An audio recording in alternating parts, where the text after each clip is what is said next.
Hello Bhagat ji. सत साहिब जी। Bhagat ji driver बोल रहा हूँ, ट्रक ड्राइवर। हाँ जी बोलिए। वो इंटरव्यू सुना था मैंने आपका।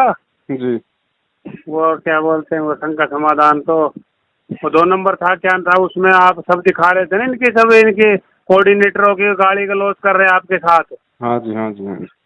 हाँ, तो मैं देख रहा था, मगर तो भाई ये कोई भगत लोग अब देखेगा जब तो देखने, तो क्या आपके बारे में ऐसी झूठी अफवाह कर रखी है कि भाई वो तो गुरुद्रोही है, ये है वो है। अब कोई अगर देख ले आपका ये पूरा का पूरा सब कुछ, तो आपके 1 मिनट में ही आपके सारी के नाम पता चल जाए कौन सही है कौन गलत है।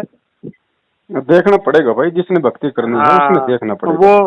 वही बात होगी, जैसे हम कहते हैं ना भाई हमारा गुरु जी का सत्संग सुना करो, लोग बाग हाँ सत्संग सुनते नहीं। और अगर हाँ, सत्संग सुन ले तो गुरु जी के हो जाएंगे सारे के सारे, पता है सबको। बस वो की वो कहानी हो रही है भगत जी। तो वो क्यों वो कहानी हो रही है, मैं तो आपकी इंट्रो देखा है ये सब। नहीं, ये तो गुरु जी वाली बात होगी सारी है। और ये जैसे जगत वाले कर रहे हैं, हमारे गुरु जी की झूठी बात सुनकर हमारे साथ विरोध करते रहते हैं ना, जी जी। ऐसे ही आपकी वाली बात बन रही है सेम। तो मैं कोई नहीं ये जी। सुन रहा था, मगर भाई ये तो भगत जी के साथ वाकई इन्होंने कोऑर्डिनेटरों ने, तो ये तो वाकई आप सही कह रहे थे, आतंकवादी से भी बड़े हैं तो। है ही भगत जी, आतंकवादी तो केवल एक दो का जीवन नाश करता है, ये तो पूरी पूरी दुनिया का नाश करने के लिए उतरे हुए हैं। पूरी दुनिया का, पूरा वर्ल्ड में जहाँ ज्ञान जा रहा है, तो ये तो बताओ क्या भक्ति अगर इनका बारे में देखा जाए तो ये गुरु जी को और बदनाम कर रहे हैं क्या, कि भाई ऐसे भगत है गुरु जी के जो गाली गलौज कर रहे हैं, ऐसा कर रहे हैं ऐसा कर रहे हैं, बताओ। गाली गलौज की भी चलो कोई बात नहीं, लेकिन सबसे बड़ा मिशन में बाधा उत्पन्न ये कर रहे हैं कि नाम दीक्षा इन्होंने फर्जी खोल रखी है। नाम दीक्षा भगत हाँ ले लेगा, फायदा कुछ होना नहीं, फिर ये प्रार्थना के नाम पे हाँ लूटेंगे, फिर वो बेचारा और ज्यादा जो है परमात्मा का दोषी होगा, इनको पात्रों को दान देके, फिर उसके घर में दिक्कत आएगी, एक्सीडेंट होगा, अकाल मृत्यु होगी, फिर उसके रिश्तेदार भी गुरु जी से दूर हो जाएंगे, गांव वाले दूर हो जाएंगे। तो इस तरीके से ये परमात्मा को दुनिया में उनकी आत्माओं से दूर करते जा रहे हैं। हाँ, वो बड़ी बात हो जाएगी, तो लोग बात करने लग जाएंगे, देख ले तेरे गुरु जी तो नहीं बताया तेरे को, ऐसे बोलेंगे फिर जगत वाले। भगत जी हुआ ना, अभी पिछली साल महाराष्ट्र से 2 बस भर के हिसार तारीख पे आ रही थी गुरु जी के दर्शन करने के लिए। एक बस हाँ राजस्थान में पलटी खा गई सुबह 4 बजे, उसमें 13 भगत मरे, जिनका सिर धड़ से अलग हो गया, किसी का पैर कट गया, किसी का हाथ कट गया, बच्चा मर गया। इतने भगत थे बताओ उस बस में, 13 भगतों की दर्दनाक अकाल मृत्यु हुई है भगत जी। उनकी डेड बॉडी को पिकअप में डाल के जानवरों की तरह महाराष्ट्र पहुंचाया। अब बताओ भगत जी, जिस गांव के वो थे, जिस तहसील के वो थे, जो उसके रिश्तेदार थे, क्या वो गुरु जी की तरफ कभी मुंह करके सोएंगे? हाँ, वो तो कहेंगे भाई कहाँ पे भगत है, कैसे अब लोग भक्ति कहेंगे करते थे यार तू तो कैसे। रामपाल जी का चेला था, तू तो भक्ति भी कर रहा था, तू तो उन्हीं के दर्शन के लिए हिसार जा रहा था, फिर भी तेरे साथ ऐसा क्यों हुआ? अब मेन जो हाँ, रीजन है उसमें कोई नहीं जाएगा, किसी को नहीं पता। सही है। दोषी अपने गुरुजी बन गए। अरे भैया, गुरु ने ज्ञान दिया, गुरु ने सत्संग दिया, बैठ के घर पे अपनी भक्ति करती, हिसार तारीखों हाँ, पे जाके वहां पे घुटने तोड़ने के लिए तुम्हें कब तुम्हें गुरु ने आदेश दिया? गुरु तुम्हें क्यों बुलाएगा? क्या गुरु बच्चा नहीं है? आज। क्या गुरु को कानून का नॉलेज नहीं है? क्या वहां पे भीड़ हाँ, इकट्ठा करने से कोर्ट कभी दबाव में आता है? ये सही सारा है। षड्यंत्र काल के निमित्त बने ये सतलोक आश्रम मैनेजमेंट वाले, ये हाँ काल के चमचे। हाँ, अब ये उसका पहले परिणाम सब लोग भुगत रहे हैं। उधर गुरुजी बदनाम, बाहर गुरुजी हाँ, बदनाम, अंदर गुरुजी बदनाम, भगत मर रहे वो एक अलग बात है।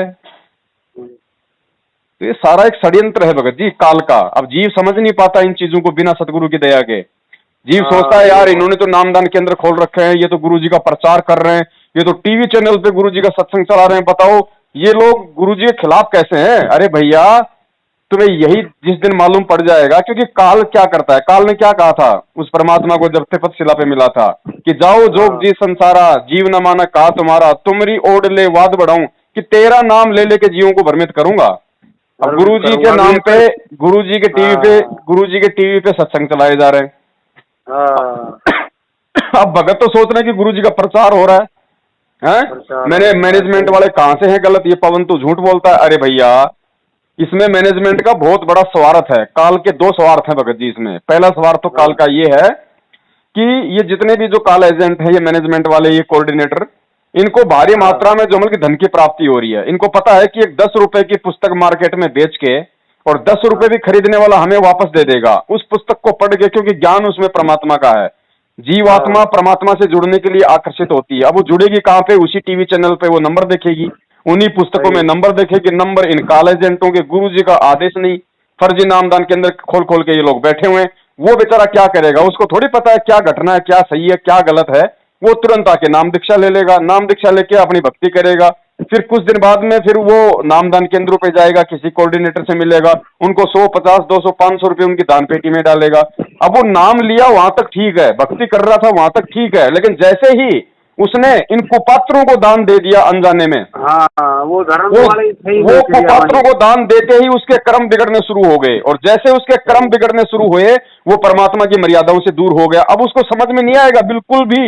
वो सोचेगा मैं तो भक्ति कर रहा हूं, मैंने जहां से नाम लिया वहीं मैं तो दान दे रहा हूं, मैं तो गुरुजी के नाम पे दे रहा हूं। वो दान इन कुपात्रों को दे दिया। कुपात्रों को दिया हुआ दान भगत को हमेशा परेशानी में डालेगा। फिर वो भगत क्या करेगा? यार चक्कर क्या हुआ यार? फिर उसके घर में आपत्ति, उसके शरीर में आपत्ति, उसके परिवार में आपत्ति। फिर वो सोचेगा यार मैं बात क्या हुई यार, मैं भक्ति भी कर रहा हूं, मैंने कोई मर्यादा भी भंग नहीं करी, मैं तो दान भी कर रहा हूं।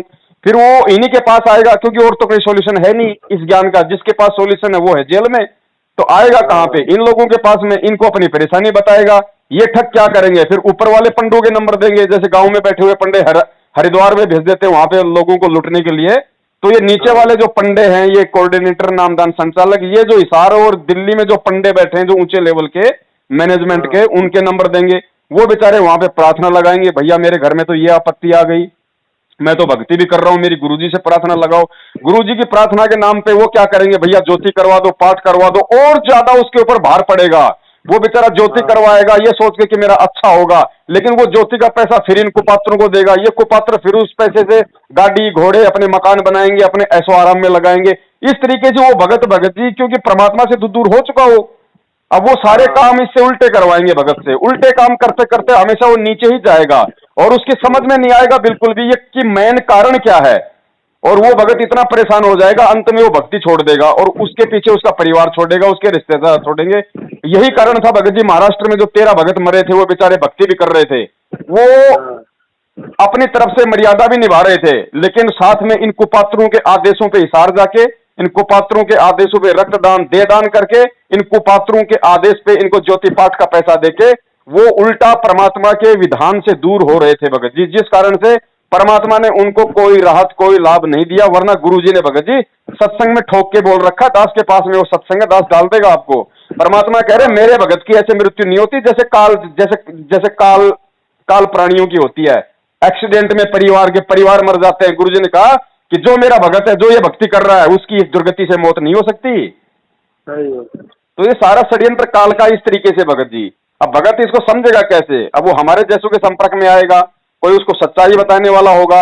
अब ये सच्चाई जन जन तक ना पहुंच जाए, इसलिए काल का ये षड्यंत्र है कि हमारे को गुरुजी का झूठा आदेश बता के गुरुद्रोही घोषित करवा दिया, ताकि भगत लोग डर जाएंगे कि गुरुजी का आदेश अगर पवन से बात कर ली, वीडियो देख लिए तो नाम खंड हो जाएगा। अरे पवन दास को जो तुम्हें ये आदेश दे रहे हैं कि पवन दास को बात करोगे, वीडियो देखोगे, नाम खंड हो जाएगा, तो ये आदेश देने वाले कोई भगवान तो है नहीं, ये भी अपने आप में एक भगत ही है। तो ये जब ये खुद ये लोग जब पवन दास को माँ बहन की गालियां निकालते हैं, पवन दास को लट्ठू से मारते हैं, तब इनके नाम खंड नहीं होते, और संगत का नाम खंड हो जाएगा खाली वीडियो देखने से, सच्चाई देखने से। तो भगत जी, भगत समाज को अब तैयार होना पड़ेगा। ये बालक बुद्धि अब छोड़नी पड़ेगी। हम परमात्मा की शरण में है भगत जी, अब सोच समझ के चलना पड़ेगा। बहुत दिन धोखे खा लिए, अब पूरा जीवन धोखे खाते थोड़े रहेंगे। और समझेगा वही भगत जी। देखो, जिसको परमात्मा चाहिए, बाकी एक स्कूल में 1000 बच्चे तो सभी पास नहीं हुआ करते। इसी प्रकार अपने गुरुजी ने ये आप और हमारे को आध्यात्मिक स्कूल का स्टूडेंट बनाया है। तो भगत जी, गुरुजी तो लाखों को नाम देंगे, लाखों थोड़े कोई सतलोक चले जाएंगे, लाखों थोड़े कोई भक्ति मार्ग में कोई सफल हो जाएंगे। सफल वो ही होगा जो गुरुजी के ज्ञान को आधार बना के चलेगा। और जो गुरु के भाई के पीछे हो रहा है, जो गुरुजी की बेटी के पीछे हो रहा है, गुरुजी की पत्नी के पीछे हो रहा है, वही बात है कि एक सरकारी स्कूल का एक वो दिखाया गया था एक दिन, एक छोटा सा वीडियो। तो उसमें कोई बड़ा अधिकारी था बेचारा, वो चेक करने के लिए आया स्कूल को कि भाई क्या पढ़ा रहे हैं, क्या व्यवस्था है, क्या डिसिप्लिन है। वो आया तो मास्टरों में हड़बड़ी मच गई, तुरंत बच्चों को बैठा दिया इधर उधर से। एक बच्चे से उसने सवाल पूछा, भैया भारत, उसको मास्टर को तो बाहर भेज दिया। मास्टर से बोला क्या पढ़ा रहे हो? बोला मैं आइंस्टीन पढ़ा रहा हूँ, आइंस्टीन का सिद्धांत पढ़ा रहा हूँ बच्चों को। बोला चलो हम चेक करते हैं कौन सा आइंस्टीन का सिद्धांत तुम बच्चों को पढ़ा रहे हो। बोला आप तनिक बाहर चलिए, मास्टर को बाहर भेज दिया। वो अधिकारी कुर्सी पे बैठा, एक बच्चे को खड़ा किया, पांचवी छठी की थी स्कूल।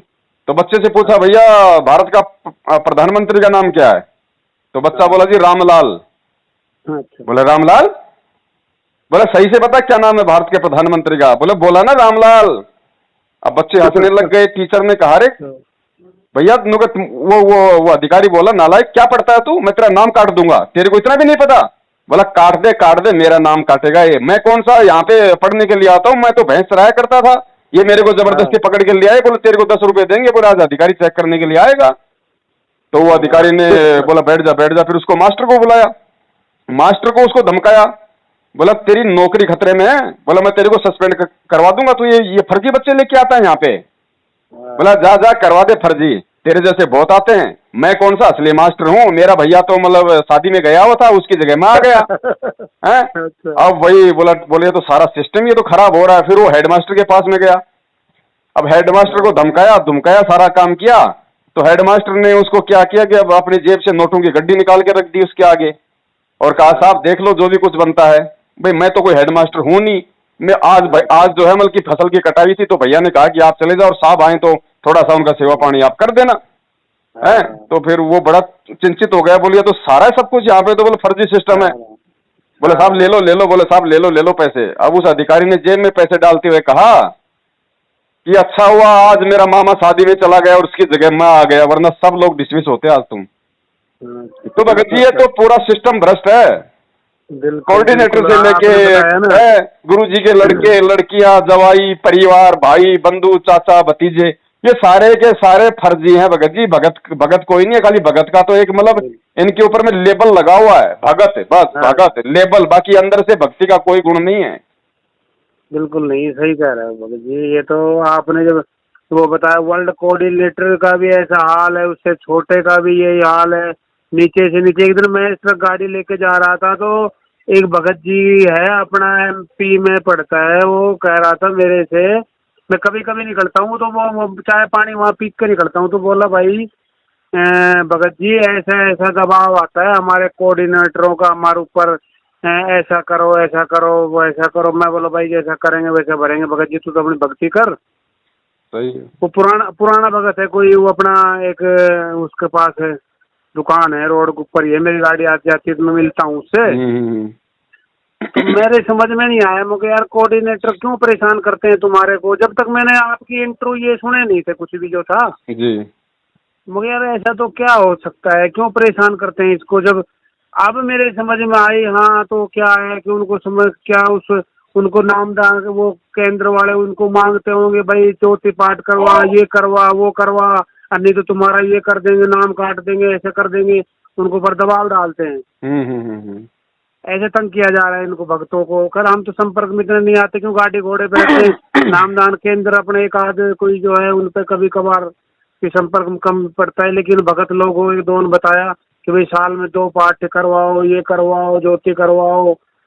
तो एक आध भगत तो मैंने कहा यार भगत जी ऐसी ऐसी बात है, अपने गुरु जी ने तो कहा, तो हमने सत्संग सुना है गुरु जी में तो ऐसे बताता है कि भाई काल का तो आदेश ऐसा है, एक दूसरे को एक मारो तो दूसरा उल्टा मारो, और हमारे परमात्मा का कबीर का तो आदेश ऐसा है, परमेश्वर का तो भाई जो तो को काटा बोवे तू आकू वो फूल। सही। और हमने आज तक ये देखा ही नहीं बरवाड़ा के अंदर वो भाटा मार रहे हैं, बम बना रहे हैं, ये तो गुरु जी का तो आदेश नहीं हो सकता। सारा षड्यंत्र काल का था भगत जी, काल का षड्यंत्र था, इसको समझना केवल ज्ञान से है।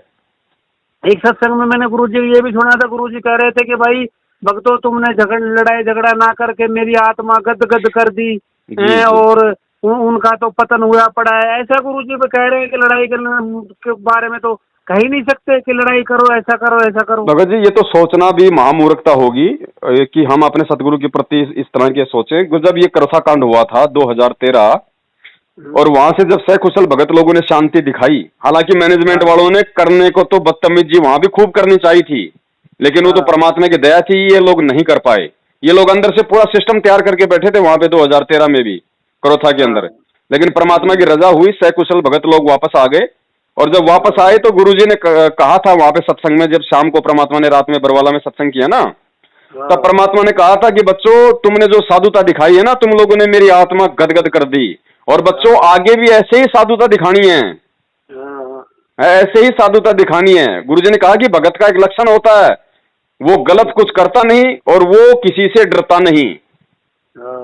तो भगत जी बताओ, जब परमेश्वर कह रहे हैं कि आगे भी ऐसी साधुता दिखानी है, तो वो परमात्मा अपनी तरफ से आदेश देके कमांडो बना के ये गुंडागर्दी करवाएगा भक्तों से? बिल्कुल नहीं करवाएगा। ये तो इन्होंने और 2008 में ही गुरुजी ने सत्संग में स्पष्ट बोल दिया था कि पुण्यात्माओं, इस संगत में तो काल को चिंता होगी है कि ईव तेरी बात बिगड़ेगी। जो आज तक झूठा संदेशा भिजवा रखा था जनता में, अब ये पोल खुल रही है।